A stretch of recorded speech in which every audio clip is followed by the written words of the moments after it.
Bana, kama kawaida kutoka viwanja vya hapa Bende Boys, nikizungumzia Line Polisi, niko na ndugu yetu ambaye amekuja kututembelea sasa, wakazi wa mkoa wa Rukwa, ambaye yeye anaishi sehemu nyingine. Labda atajitambulisha, lakini pia atatuambia anatokea wapi, then tupige naye story. Habari za jioni. Salama. Mambo vipi? Safi tu. Kwa majina tafadhali, kwa wale ambao wanakutazama kwa mara ya kwanza kupitia chaneli yetu hapa, unaitwa nani? Asante. Naitwa Peter January Kilimantinde. Ndio. Ni mzaliwa hapa Rukwa, wilaya ya Sumbawanga. Okay. Lakini nipo nacheza mpira Fountain Gate Sports Academy. Okay. Iliyopo makao makuu Dodoma, lakini kambi yetu sisi ipo Morogoro. Okay. Kutoka Fountain Gate Academy mpaka Sumbawanga amekuja kutusalimia bila shaka, si ndio? Ndio. Hongera sana na kwa kupambana mpaka unafika hatua ya Fountain Gate. Tuambie sasa, njia zipi ambazo ulizitumia au ni kipi ambacho kinasababisha uweze kufika kule? Asante. Awali ya yote unajua safari yetu ya maisha ni Mungu. Yes. Kila kitu ni Mungu. Ukiangalia hapa Rukwa kuna vijana wengi ambao wana uwezo kunizidi mimi. Naam. Lakini nadhani Mungu mimi kanisaidia. Okay. Mungu, safari yangu ilianzia hapa ila ni Sumbawanga, viwanja vya Mandela pale. Okay. Ilitokea fursa, walipita kina Oscar Milambo. Ndio Oscar Milambo, mkurugenzi wa ufundi JFF. Ndio. Ilikuwa mwaka 2022. Okay. Walipita wakachagua vijana kwenda kucheza timu ya kuunda timu ya taifa Serengeti Boys. Wakati huo. Basi tuliselektiwa watu kama 8 hapa. Kuchagua watu kama 8 hapa mkoani Rukwa. Okay. Kuchagua na wilaya zote hizo, Kalambo na DC. Okay. Basi tukawa tumeenda Dar es Salaam pale. Lakini kipindi tunafanya pale trial, na mimi tulikuwa nafanya majaribio. Ndio. Tulikuwa nafanya majaribio pale, kuna wakala aliniona. Okay. Mtibwa Sugar akaniona pale, amenifuata pale, amezungumza na mimi. Ndio. Na mwisho wa siku mimi nikampa mawasiliano na mzazi, akaongea na mzazi. Nadhani kwenye ile trial hatukufanikiwa. Ndio. Baada ya kutokufanikiwa, akanitafuta ule wakala. Kipindi hicho nilikuwa nasoma Chani sekondari. Okay. Kwa akaniambia nikimaliza shule pale atanichukua. Basi baada ya kumaliza shule kweli akakuchukua, amenichukua, amenipeleka pale Mtibwa. Nilipofika pale, namshukuru Mungu, mimi hata sikufanya majaribio. Niliingia moja kwa moja kwenye timu. Okay. Mwalimu akaanza kuniona pale, kunipa nafasi. Bahati nzuri tena aka ameniona meneja mmoja hivi, kiongozi. Ndio. Abeli Mwakasonda. Ndio. Ambaye yuko pale Fountain Gate. Naam. Ndio. Kwa hiyo akawa ameniona pale, akanichukua. Pia akanipeleka Fountain Gate. Lakini pale Fountain Gate kuna utaratibu. Maana kwamba ukiwa umetoka ukifika pale lazima uingie kwenye misingi yao, kwa sababu kila sehemu kuna utaratibu wao. Yes.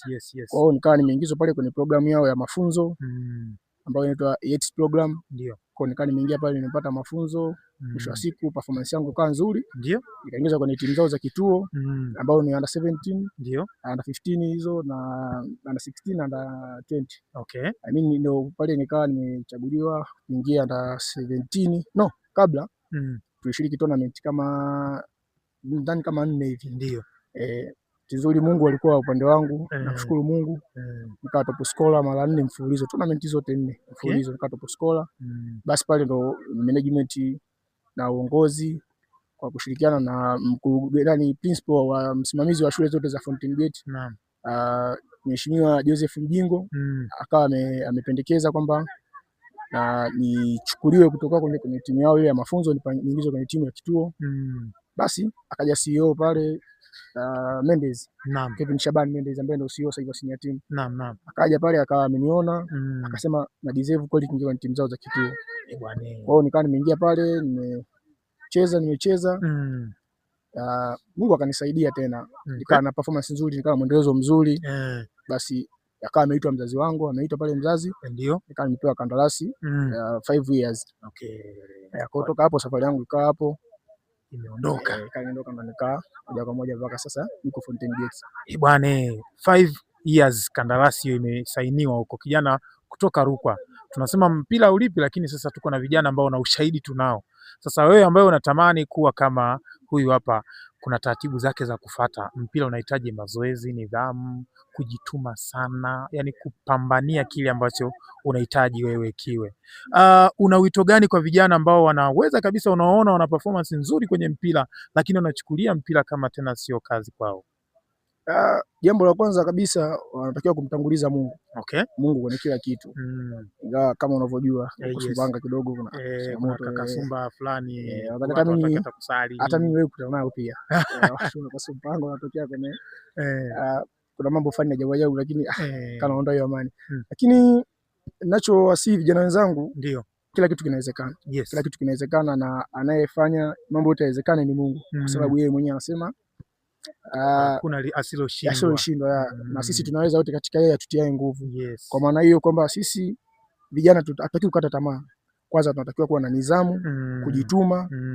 Zeni unapopata nafasi itumie. Lazima uitumie kwa sababu wenyewe wanasema nafasi haiji mara mbili, ambayo mimi bahati haiji mara mbili. Sahihi.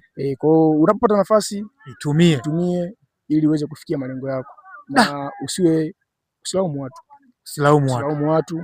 Ukipata nafasi onyesha, utangulize Mungu kila kitu.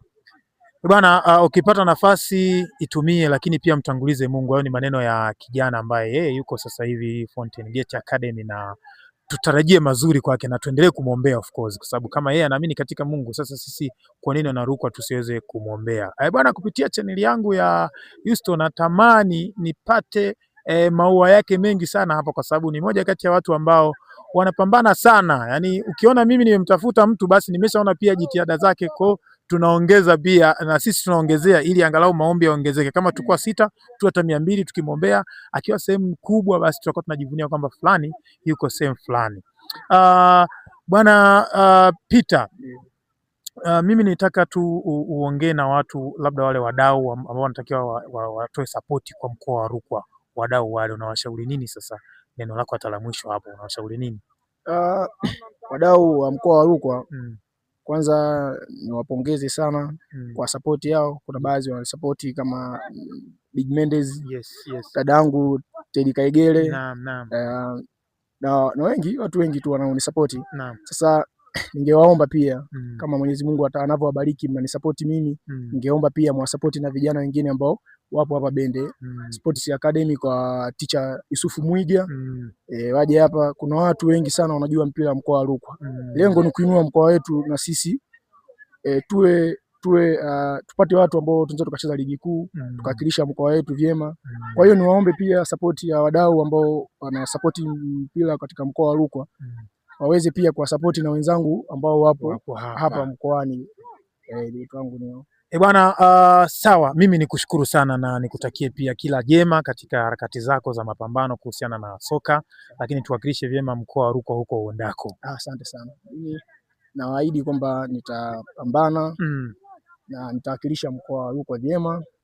Nawashukuru sana, asanteni. Mungu awabariki. Asante sana. Bwana, kama kawaida tulikuwa tunapiga story na kijana wetu kabisa ambaye tunatamba naye, yuko mbali huko lakini anawakilisha vizuri sana. Nyuma ya kamera ni Kibaya Sports. Mimi ni Yusto Mwenda wa hapa Sumbawanga. Asante.